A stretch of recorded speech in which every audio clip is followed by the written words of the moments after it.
आज हम आपको एक ऐसी कहानी सुनाते हैं जिस कहानी को सुनने के बाद आपको पता चलेगा कि चीज़ों का इस्तेमाल कैसे करें, कितनी महत्वपूर्ण होती है हर चीज़ हमारे जीवन में। भगवान बुद्ध के शिष्य ने कहा, प्रभु आपसे एक निवेदन करना है। बुद्ध ने कहा, बताओ क्या कहना है।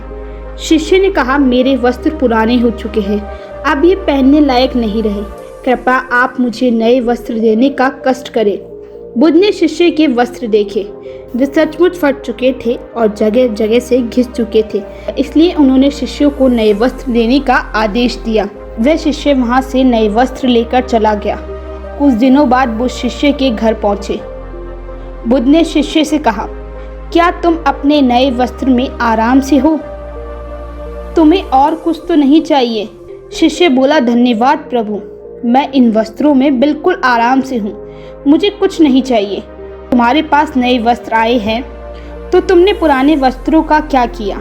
अब मैं उनका ओढ़ने के लिए प्रयोग कर रहा हूँ। बुद्ध ने कहा, तो पुरानी ओढ़ने का क्या किया? जी मैंने उसे खिड़की पर पर्दे की जगह लगा दिया। तो क्या तुमने पुराने पर्दे को फेंक दिया?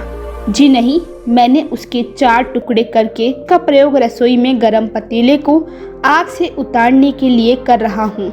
तो फिर रसोई के पुराने कपड़े का क्या किया? का पोंछा लगाने के लिए प्रयोग करूँगा।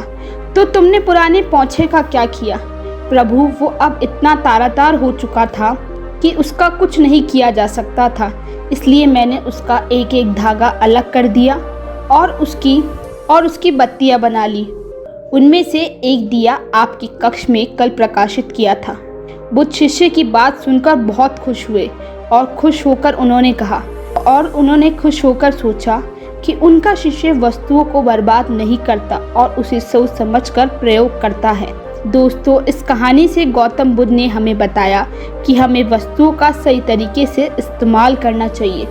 जिस तरीके से गौतम बुद्ध के शिष्य ने हर एक चीज़ को संभल के प्रयोग करा, फट जाने के बावजूद भी उसने सोचा कि इसका कहीं ना कहीं कोई ना कोई वजूद है। तो इस कहानी से हमें यही शिक्षा मिलती है कि हमें कोई भी चीज़ फालतू समझ के फेंक देनी नहीं चाहिए।